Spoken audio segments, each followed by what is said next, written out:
Bharatiya Janata party के प्रदेश मुख्यालय में बैठ करके कैबिनेट मंत्री ये हाथ जोड़ के कहता है कि मुख्यमंत्री जी, मैं आपसे निवेदन करता हूं, मेरा इस्तीफा स्वीकार कर लो। आज एक एमएलए ये नहीं कह सकता कि मैं इस सरकार में ये काम सही काम भी करा सकता हूं। एक मंत्री नहीं कह सकता, मुख्यमंत्री नहीं कह सकता। ब्यूरोक्रेसी का भी मनोबल टूटा पड़ा है। 3-4 ग्रुप हो गए हैं, कोई किधर खींच रहा है, कोई किधर खींच रहा है। तो ऐसे में राजस्थान में जनता ने सरकार बनाई, लेकिन सर्कस देखने को मिल रहा है। गुड गवर्नेंस नाम की चीज नहीं है। तो ये राजस्थान की जनता देख रही है और इस चुनाव में मैं समझता हूं कि उपचुनाव के अंदर इनको सबक सिखाएगी। हम और कांग्रेस में कितना बड़ा अंतर है। कांग्रेस के नेता एक दूसरे को नकारा, निकम्मा और क्या क्या बोल देते थे, और हमारे एक मंत्री की एक छोटी सी एक चिट्ठी पर दूसरे मंत्री ने सम्मान दिया। ये कोई कम बात है क्या? हमारे कितना समन्वय है आपस में, तालमेल कितना अच्छा है। हमने कभी एक दूसरे की टांग खिंचाई नहीं करी।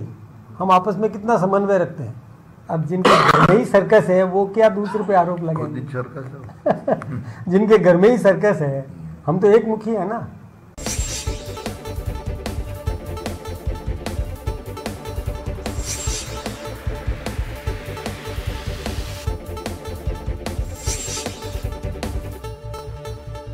स्वागत आपका। मैं हूं योगेंद्र, आप देख रहे हैं खास खबर। और खास खबर में हम बात करेंगे राजस्थान के सियासी महासमर की।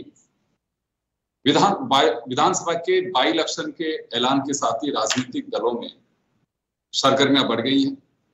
हालांकि शांत पहले भी नहीं थी, लेकिन एक डेट मुकर्रर होने के बाद में आप समझ सकते हैं कि ये सियासी पारा और चढ़ जाता है। बयानबाजी, फिलहाल तो टिकटों से ज्यादा जोर बयानबाजी पे। हाँ, टिकट भी समय के साथ सामने आ जाएंगे। पूरे इलेक्शन कैंपेन क्या रह सकता है, क्या संभावनाएं बन रही हैं, और ये 7 जगह बाई इलेक्शन राजस्थान में होगा, किसके लिए परीक्षा की घड़ी है, किसके सामने बड़ी चुनौती है। तमाम पहलुओं को लेकर के 3 वरिष्ठ जर्नलिस्ट हमारे साथ में हैं। ओम सैनी साहब हैं, राजीव जैन साहब हैं, श्याम सुंदर शर्मा साहब हैं, जो समझाएंगे कि क्या समीकरण है और वास्तव में किसके लिए क्या सावधानी की जरूरत है और कितनी बड़ी चुनौती है। ओम जी, आपके पास में आना चाहूंगा। यूं तो एक पार्षद का जो चुनाव होता है वो भी किसी चुनौती से कम नहीं होता है, लेकिन अब तो बात 7 बाई इलेक्शन की है। और मेरे जहां तक ख्याल है कि एक साथ 7 सीट का बाई इलेक्शन शायद पहली बार हो रहा होगा। इससे पहले हुआ तो मुझे ध्यान नहीं है, लेकिन मैं जो अभी तक जो पढ़ा है या पता चल पा रहा है, तो हम किस तरह से देखें इसे। एक सेमी इलेक्शन कहना तो बहुत बड़ी बात होगी, बहुत जल्दबाजी होगी, लेकिन इसके क्या मायने हो सकते हैं, किसके सामने चुनौती होगी, किसकी परीक्षा की घड़ी होगी? देखिए योगेंद्र जी, वैसे तो अखबार के माध्यम से पता लग रहा है कि 98 2003 के 13 सीटों का बाई इलेक्शन हुआ, ऐसा बोल रहा हूँ। ये तो है, लेकिन जो खास बात है वो ये है कि इस वक्त 2 लोग आमने सामने होंगे। एक तरफ हमारे मित्र मदन जी होंगे और एक तरफ डोटासरा होंगे। दोनों को नई नई जिम्मेवारी मिली है अपने अपने संगठन को संभालने की और अपने कर्तव्य दिखाने की, और दोनों के बारे में हम ठीक से जानते हैं।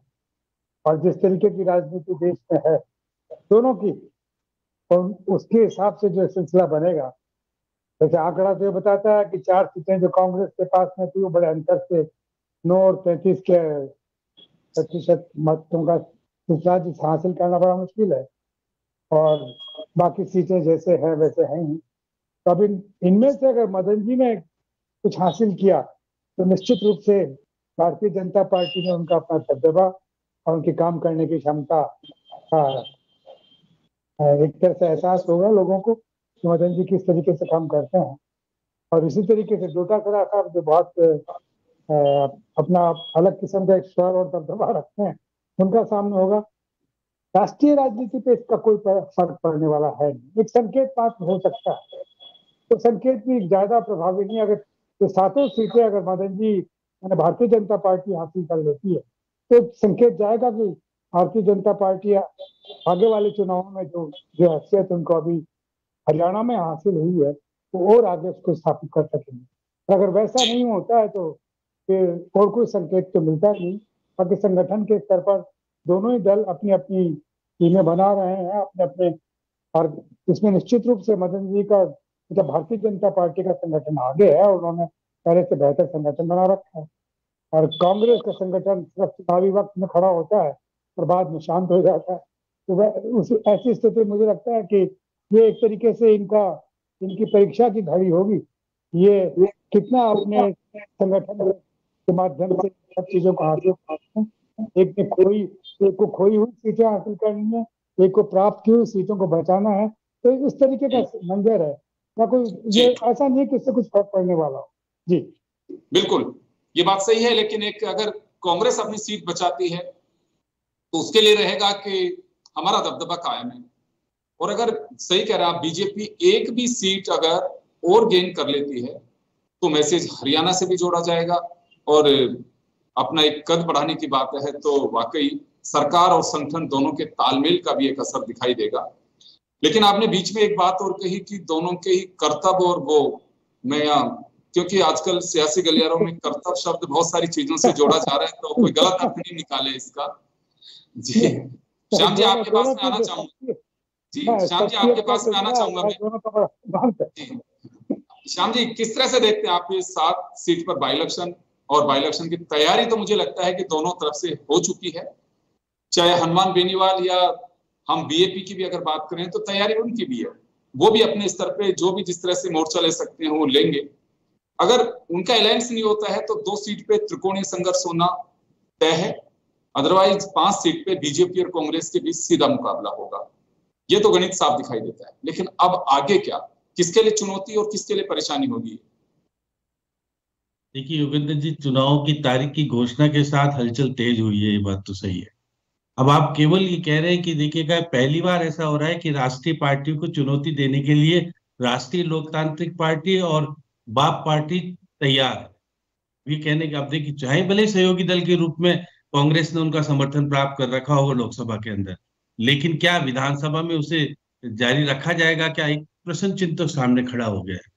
देखिए, बाप पार्टी चाहती है कि हम 2 सीटें लें, और सोलंबर और 84 सीट लेना चाहती है। अब कांग्रेस देना नहीं चाहती, कांग्रेस चाहती है कि तुम अपनी सीट पे रखो तो हम तुम्हारे साथ वादा पूरा करते हुए तुम्हारे साथ रह सकते हैं। तो आज जैसे है, आज में गोविंद सिंह डोटासरा जिस प्रकार से बयानबाजी कर रहे थे, और फिर देखिएगा कि वो हनुमान बेनीवाल के प्रति जिस प्रकार से समर्पण भाव से बोल रहे थे कि वो तो हमारा अलायंस का सांसद है और मेरे को तो कोई आपत्ति नहीं है, आप लोगों से क्या दिक्कत है। तो उसका मतलब है कि वो निश्चित तौर पर अपने जातिगत आधार पर अपने उसको नाराज नहीं करना चाहते किसी कीमत पर। इसका मतलब है कि वो उनके अंदर ये तो है कि हनुमान बेनीवाल अपनी सीट जिता ले तो हमारी भी वाहवाही हो जाएगी और उसकी भी वाहवाही हो जाएगी। तो ये निश्चित तौर पर जिस प्रकार का माहौल में परिवर्तन देखने को मिल रहा है आज, जिस प्रकार से, देखिए, मैं तो पहली बार देख रहा था कि गोविंद सिंह डोटासरा कह रहे थे कि ऐसा ही भर्ती के मामले में निर्णय करो। हाँ, क्योंकि चुनौती इसलिए दे रहे कि निर्णय हो गया तो पक्ष में किसके जाता है,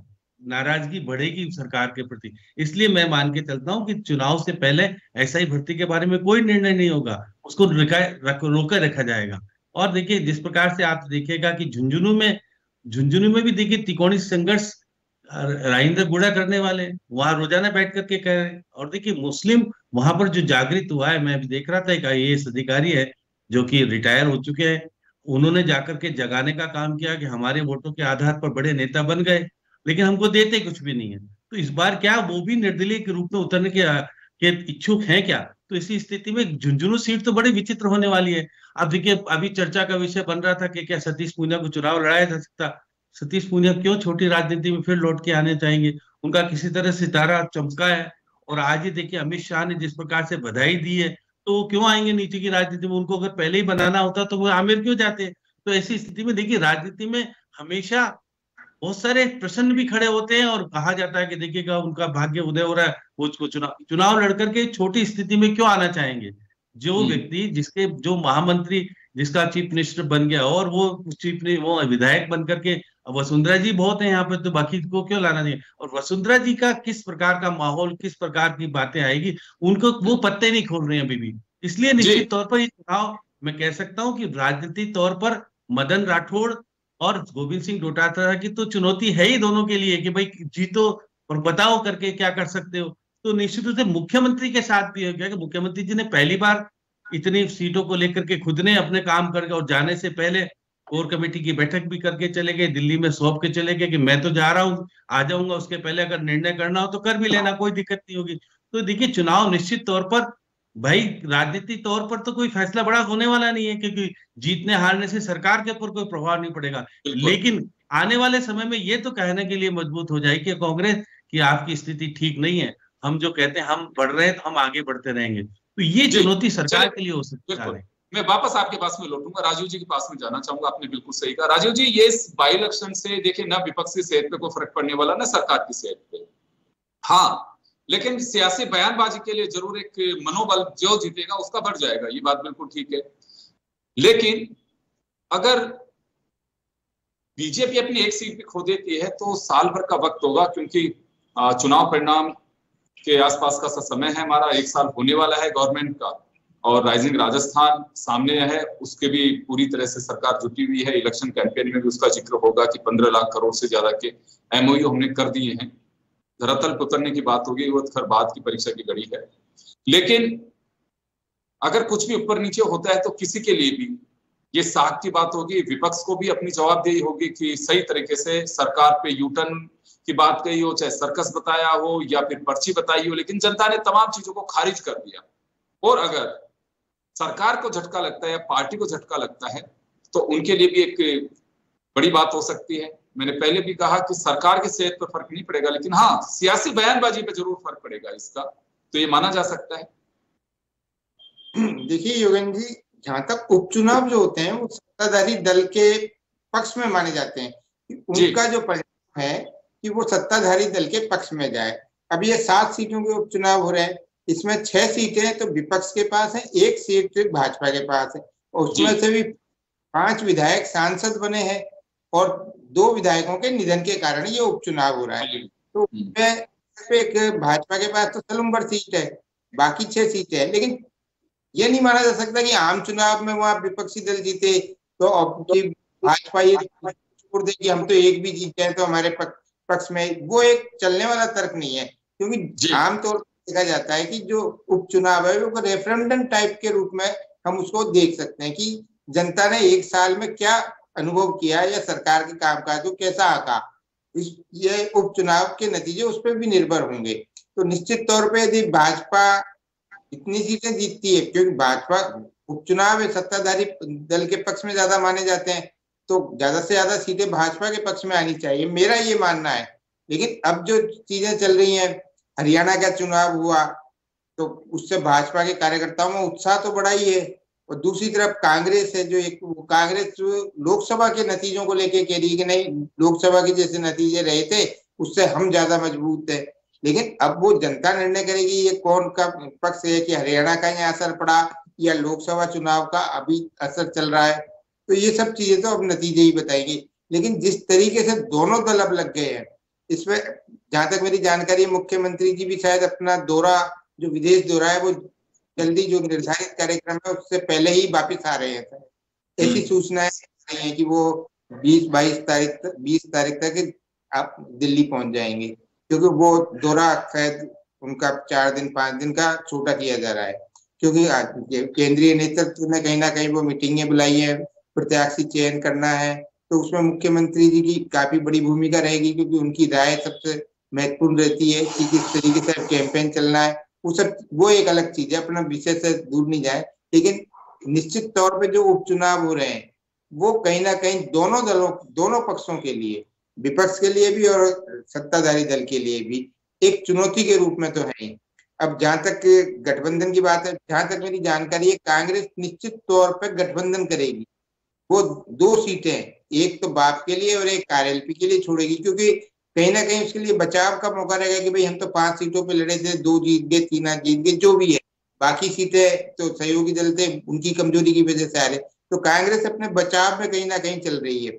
लेकिन जो हरियाणा का नतीजा आया, जो एक वर्ग विशेष के खिलाफ जो वहाँ एंटी सेंटिमेंट उभरा, तो राजस्थान की 2 सीटों पर वो ज्यादा है, लेकिन अन्य सीटों पर जैसे देवली उनियारा की सीट है या दौसा की सीट है, वहां भी दूसरे जाति समूह ज्यादा ताकतवर है। देवली उनियारा में गुर्जर है, मीणा है और माली समुदाय की काफी है। तो जो जयपुर ग्रेटर की मेयर है सौम्या गुर्जर, उनका भी दावा देवली उनियारा पे बन रहा है, क्योंकि वो 2 समुदायों को बिलोंग करती हैं। उनकी शादी गुर्जर परिवार में हुई और वो खुद जो है वो माली समाज से है। तो वहाँ जो देवली उनियारा में जो दोनों वर्ग का काफी प्रभाव है। वो देवली उनियारा से प्रभुलाल सैनी जो पूर्व मंत्री है भाजपा के, वो भी एक दावेदार है। लेकिन बीच में कहीं ना कहीं एक पार्टी में ये चला कि नहीं, गुर्जर और माली दोनों एक हो सकते हैं, तो वो सौम्या गुर्जर के नाम पे है। तो इस तरीके की एक चीजें है, वो एक अलग विषय है, वो अपन आगे चर्चा करेंगे। जी योगेंद्र जी, चलिए ओम जी का रुख करना चाहूंगा मैं। बिल्कुल समीकरणों पे बात बताई राजीव जी ने और ये संभावनाएं हो सकती हैं। ओम जी, ये माना जा सकता है कि टिकट पर बहुत कुछ डिपेंड करेगा कि टिकट किसको मिलता है, क्योंकि बाई इलेक्शन में मुद्दों से ज्यादा बात होती है, कास्टिज्म चलता है क्योंकि सीटें कम होती हैं, सियासत के पूरा मंच सस्ता है और उसमें पूरे राजस्थान भर से लोग पहुंच जाते हैं। जिस भी स्टेट में जहां इलेक्शन होता है लोग ज्यादातर पहुंच जाते हैं वहां। कई बार तो स्थिति ये बनती है कि पार्टी के कार्यकर्ताओं से ज्यादा तो बाहर के लोग आ जाते हैं वहां पे। तो टिकट पर बहुत कुछ डिपेंड करेगा और टिकट कास्ट फैक्टर को साध करके ही तय किया जाएगा। यही सबसे बड़ी चुनौती है भी राजनीतिक दलों के सामने कि टिकट कैसे बांटे जाए। जी, इस चुनाव में खासतौर से एक तो क्योंकि इसका संकेत जाएगा महाराष्ट्र के चुनाव में, झारखंड के चुनाव में, कि इंडिया गठबंधन और एनडीए कैसे काम कर रहा है। अगर यहाँ का एक संकेत होगा कि हमने यहाँ पे जो हारी हुई बाजी है उसको जीता है, जो 4 सीटें हमने खोदी थी हासिल की, एक संकेत होगा। एक तो संकेतों के हिसाब से देखा जाएगा। दूसरा देखिए, कंपोजिशन जातियों का जो अपना समीकरण बनाने का सिलसिला है, वो तो ऐसे उपचुनावों में तो बहुत प्रभावशाली तरीके से होता है, क्योंकि सबके पास में बड़ा मौका होता है और बार्गेन करने का और अपनी बात मनवाने का। तो इसमें वो जो स्थापित हो कि दूसरी जाति को अपने साथ में जोड़ करके और अपना आंकड़ा बिठाना चाहते हैं, तो उनको लाभ होने की संभावना है। लेकिन ये सब चीजें देखी जाएंगी, सहज नहीं है ऐसे कि भाई ऐसे ही दे दिया। जब तक कोई जिताऊ आदमी नजर नहीं आएगा तब तक वो नहीं देंगे, क्योंकि इसके संकेत जाएंगे। और राजनीति संकेतों की एक भाषा है जिसको बहुत दूर तक फैलाती है और उसको इम्पैक्ट होता है। ये इसलिए ये जाति कंपोजिशन तो काम करेंगे। इन जाति कंपोजिशन को आप कितना बेहतर बना सकते हैं, इस वक्त जो हमारे प्रदेश कांग्रेस अध्यक्ष हैं या मदन जी राठौर साहब हैं, उनमें इन सब चीजों में कितनी महारत है वो कभी देखने को मिला नहीं। पहला मौका है जिसपे कि डोटासरा ने तो पिछले चुनाव में उनको एक हैसियत मिली, तो उससे पता है कि वो किस तरीके से अपने आप को ऑर्गेनाइज करते हैं। लेकिन मदन जी के सामने ये बिल्कुल वो खुला हुआ सिलसिला रहेगा, कैसे बैठाया जाए। तो उसमें सब लोगों को साथ लेके चलने का सिलसिला हो रहा है। राजस्थान की भारतीय जनता पार्टी का अलग किस्म का स्वरूप है, जिसमें बड़े नेता भी हैं, उनकी राय के बगैर कुछ होता नहीं। आज ये आपने देखा कि ट्रांसफर का सिलसिला था तो करोड़ी साहब ने बोला और मदन दिलावर ने वापस लेना पड़ा। और तो इस तरह के संकेत जब जाते हैं ना, तो ये इसका मतलब ये होता है कि कुछ बड़े नेताओं से पूछे बगैर तो कुछ तय नहीं कर सकते। तो इन सीटों पे जो प्रभावी है वो ही ज्यादा काम कर सकेंगे। मीणा वर्ग के लोग हों, चाहे एक तरफ करुलाल मीणा भी है और नमोनारायण मीणा, हरीश मीणा, ये सब लोग देखेंगे और साथ में बैठ करके बात करेंगे। मेरा ख्याल है कि ये जाति कंपोजिशन तो इस वक्त बड़ी बार्गेनिंग की स्थिति में समन्वय बिठाना है और उनके साथ साथ में उनको लेकर के आगे चलना है, प्रत्याशी चयन करना है। और हर आदमी चाहता है कि इसके माध्यम से निकल लिया जाए और राजनीति की अपनी अगली पारी खेलने की तैयारी में होना चाहेगा वो। तो ये इतना सहज नहीं है। मुझे लगता है कि इसमें काफी कुछ बड़े नेताओं की चर्चाएं होंगी, जैसे सचिन पायलट और अशोक गहलोत भी साथ में होकर के, और जैसा आज अखबारों में साया किया है तो सब कुछ बिल्कुल ठीक हो गया। सब बैठ करके तय करेंगे तो ये पता लग जाएगा कि कितना तय हुआ, कितना तय हुआ, कितना समन्वय बैठा, कितना समन्वय नहीं बैठा। जी, एक छोटा सा सवाल है हमारे राजस्थान के, खासकर कांग्रेस के क्षत्रपों की बात कर रहा हूं मैं। वो अपने भी लोगों को साधने की कोशिश करेंगे कि हाँ ये मेरा, ये उसका, ये टिकटों में खेमेबाजी जो हमारे यहाँ बनी हुई है वो कांग्रेस के लिए बड़ी चुनौती है। देखिए बीजेपी में सिंगल मैन शो है, ऊपर से जो तय होगा, फिलहाल जो नेतृत्व जिस तरह का है इतना मजबूत है, मुझे नहीं लगता कि कोई फंड बंटवारे से, हाँ लड़ना है तो द्वार खोलने, आप निर्दलीय लड़िए, लेकिन जो तय कर दिया जाएगा वो तय होगा। कांग्रेस में कुछ आपको लगता है कि सचिन पायलट का समर्थक था, या अशोक गहलोत का था, या डोटासरा का, या जो भी अलवर में है तो भंवर जितेंद्र सिंह, अलवर की बड़ी स्थिति है। मैं किसी नेता से बात कर रहा था, अलवर के सीट को लेके कांग्रेस में भंवर जितेंद्र सिंह, जुबैर खान, हालांकि उनके निधन के बाद में उनकी पत्नी या बेटे को टिकट दिया जा सकता है क्योंकि सिंपैथी गेन करने के लिए इससे बेहतर कोई तरीका नहीं हो सकता, इसी तरह से सलम्बर सीट का भी। लेकिन बीजेपी मैंने पूछा तो कहा गया कि देखिए वहां से बड़े दिग्गज हैं भूपेंद्र यादव, वो तय करेंगे वहां से इनडायरेक्टली, ऑफ द रिकॉर्ड ये बात है और ये लगता भी है।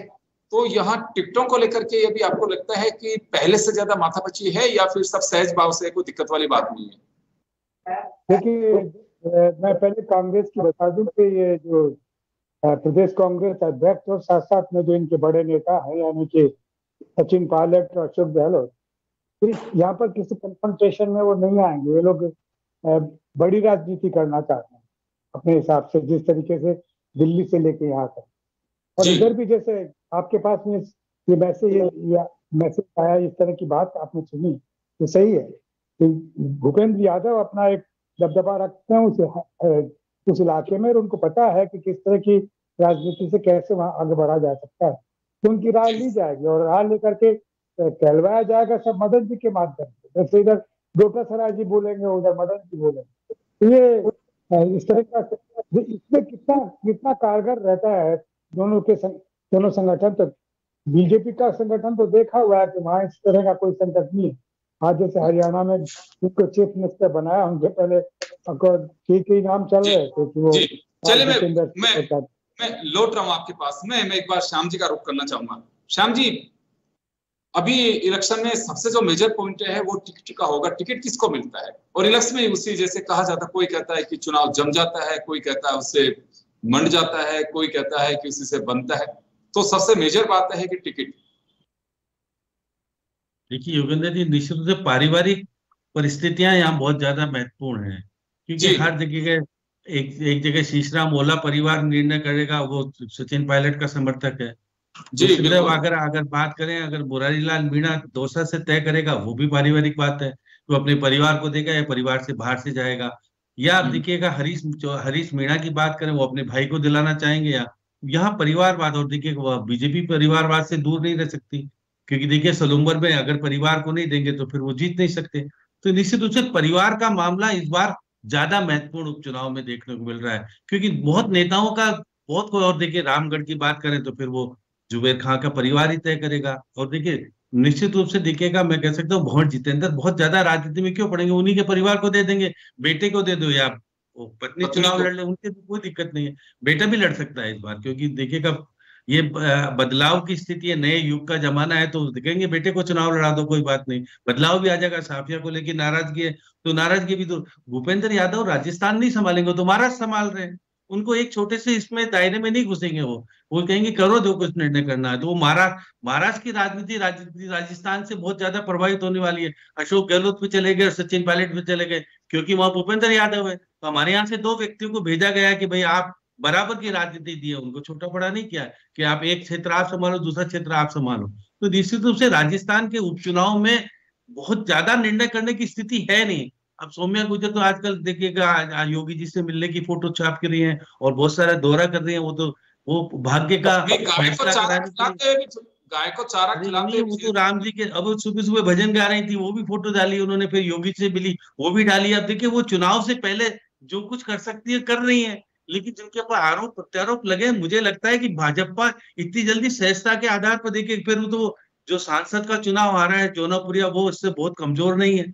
चाहे भले खुद माली और पति गुजर हो, तो वो तो विवादित है दोनों के दोनों। तो ऐसी स्थिति में देखिएगा वो खरीदने वाला टिकट बैठा है, वो कुछ भी देने के लिए तैयार बैठा है। और रामचंद्र गुर्जर की बात करें, यहाँ पे देखिएगा बहुत सारे लोग वहां टिकट मांगने वाले बहुत है, लेकिन निर्णायक इस भूमिका में वहां पे निश्चित तौर पे कहा जा सकता है कि वहां करोड़ीलाल मीणा के भाई को टिकट कहाँ से देना तय हो रहा है।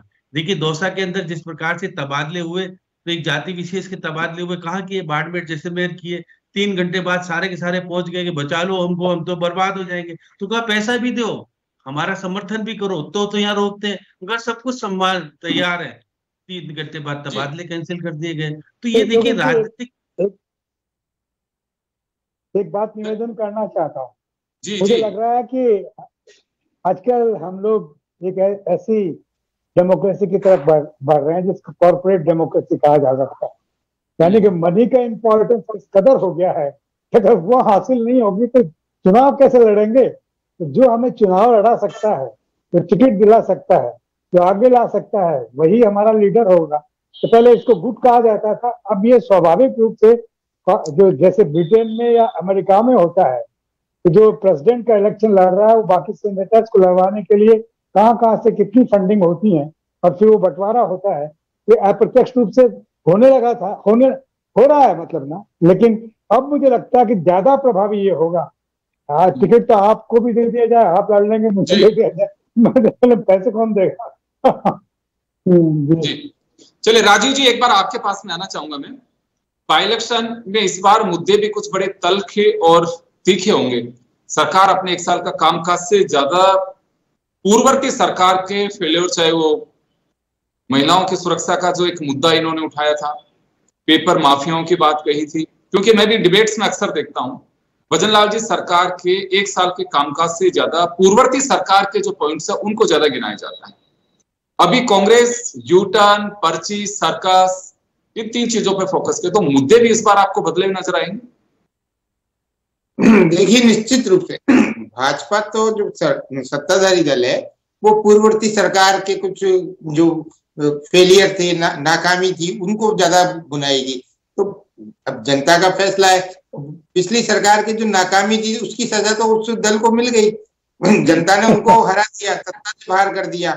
लेकिन इस बार जो अब मुद्दे, विपक्ष तो इस सरकार के 10 महीने के 1 साल के कार्यकाल को ज्यादा भुनाएगा। वो बताएगा कि भाई देखो कुछ नहीं हुआ, भ्रमण वाली सरकार है, या जो भी चीजें, जो भी आरोप प्रत्यारोप राजनीति में लगते हैं, वो विपक्षी दल जहां तक मेरे को लगता है वो चीजें बुनाएगा। और जहां तक टिकटों की बात है, कांग्रेस में तो जो 3 सांसद बने और जो जहां निधन हुआ जुबेर खान का, तो ये 4-5 टिकट तो उनके परिवार के लोगों को ही जाने हैं, इसमें कोई दो राय नहीं है। बिल्कुल आप सही कह रहे हैं, क्योंकि सिंपैथी की भी बात आती है। और 2-3 सीटें ऐसी हैं, जैसे पहले भी हमारे साथी सब लोगों ने एक क्लू दिया कि चाहे झुंझुनू की सीट हो, ओला फैमिली का दबदबा बना रहा है। अगर अलायंस में भी जाता है तो हनुमान बेनीवाल अपने भाई को चुनाव लड़ाने की कोशिश करेंगे खींवसर से। कुछ सीट ऐसे हैं जो कार्यकर्ताओं में किसी पे भी दाव खेला जा सकता है, अगर कांग्रेस भी करेगी। जी राजीव जी कंटिन्यू करें, समय कम है, आप कंटिन्यू करें अपनी बात। अब मैं यही कह रहा था कि अब जैसे देवली उनियारा, अब एक नया नाम सुन रहा था मैं, हरीश मीणा के जो भाई चीफ सेक्रेटरी थे, ओपी मीणा, कहीं उनकी भी दावेदारी, पर वो मना कर रहे हैं कि नहीं मैं चुनाव नहीं लड़ूंगा। नमो नारायण जी का भी नाम आ सकता है, वो परिवार में जाएगा। दौसा में भी मुरारी लाल मीणा की पत्नी या बेटी, दोनों में से किसी को ही टिकट मिल रहा है, परिवार में ही जाना है। तो और रामगढ़ सीट पे तो जुबेर खान के परिवार को देना ही है, क्योंकि सहानुभूति के बलबूते कांग्रेस चाहेगी कि वो सीट निकले। अब वहां भाजपा, ये एक और योगेंद्र जी मैं बताऊं, रामगढ़ सीट पे भाजपा बड़ी मजबूत है। पिछली बार जो भाजपा हारी वहां जो भाजपा के अधिकृत प्रत्याशी थे जय आहूजा, उनकी जमानत जब्त हुई थी, और जो बागी उम्मीदवार थे वो दूसरे नंबर पे थे। तो इस बार जो बागी उम्मीदवार थे शायद उनको टिकट दिया जा रहा है भाजपा की तरफ से, ऐसी कई संभावना मेरी जानकारी में आई थी। अब वो क्या होता है, टिकट किसको दिया जाता है, तो ये वो है। सलूम्बर में भी भाजपा जो अमृतलाल मीणा जिनका निधन हुआ, उनके परिवार में ही टिकट देगी। तो इस तरीके के ये टिकट का वितरण होगा कांग्रेस। और इसमें अब भाजपा के पास क्या नए चेहरे, जो पिछली बार जो उम्मीदवार थे उनको बदलना एक आसान वो रहेगा कि भाई तुम जब एक हवा थी तभी हार गए, तो उपचुनाव में तो हम दूसरे लोग, तो दूसरे किस रूप में लाए जाएंगे।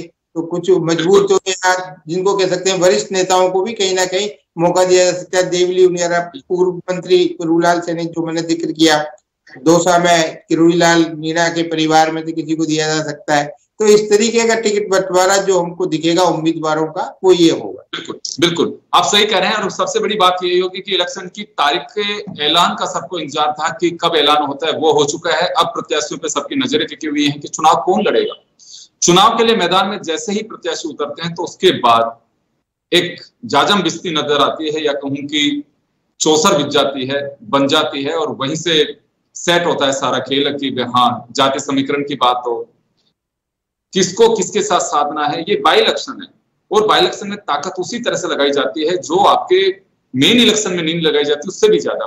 इसमें वादे किए जाएंगे, किसी को इस जाति के लोगों के वोट लेने के, किसी को प्रधान बनाया जाएगा, किसी को जिला प्रमुख तक भी दे देते हैं, क्योंकि बांटने आपको रेवड़ियां, उसमें कहीं कोई बात नहीं, कमिटमेंट तो है नहीं कोई लिखा हुआ आपके कि नहीं साहब आज इस पे साइन करके जाइए। और ऐसे भी मैंने इलेक्शन देखे हैं कि यहाँ साइन भी कर देते हैं, और लोग इतने सीधे होते हैं कि उस खाली पेपर पे साइन लो, मैं खाली पेपर पे साइन करके जा रहा हूँ, आप इस पेपर को मेरे से लिखवा लो, रिजाइन कर देता हूँ इसी पेपर। अगर आपकी बात को नहीं, खाली पेपर का कौन आजकल तो रिजाइन लेटर हेड का ही स्वीकार नहीं होता है। तो ऐसी स्थितियां भी देखी, आप लोग तो काफी सीनियर देखे होंगे आप लोगों ने, कसम चलती है। हाँ, रियाण जैसा मुद्दा तो यहाँ पे नहीं होगा, क्यों पश्चिमी राजस्थान में जिस तरह की स्थितियां बनती हैं कि आप अपनी हाथ में लेके सौगन खाइए और ये करिए वो करिए, खैर, लेकिन बहुत सारी चीजें चलेंगी, मंदिरों में बैठेंगे, क्योंकि चुनाव जीतना है, और जीतने से बेशक फर्क पड़े ना पड़े, लेकिन मैंने कहा ना कि बयानों की मजबूती के लिए चुनाव जीतना हर राजनीतिक दल के लिए महत्वपूर्ण है। आप सभी का बहुत बहुत शुक्रिया। खास खबर में इतना ही, दीजिए इजाजत, नमस्कार।